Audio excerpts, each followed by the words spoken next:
že každý je jiný a že Lenka je takový neskrotný živel, ale jinak je moc hodná a přečetla obrovské množství knížek během tohoto týdne, kromě toho, že naposlouchala spoustu muziky, tak si ji můžete všimnout, jestli je taky některý z těch živlů, těch živlech, které nám tady předvádějí pohybem. Dalším cymbalistou bude,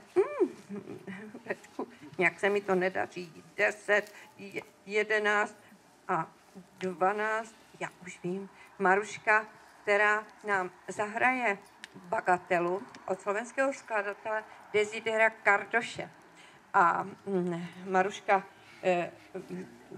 byla moc pilná a každé ráno nás touto bagatelou tak líbezně a příjemně budila, protože byla nejranější ptáček a cvičila ze všech nejdřív, takže já jsem to vždycky poznala, kdo nejdřív vstává a kdo chodí nejpozději spát. Takže to je Maruška zahraje. Bagatela Desidera Kardoše.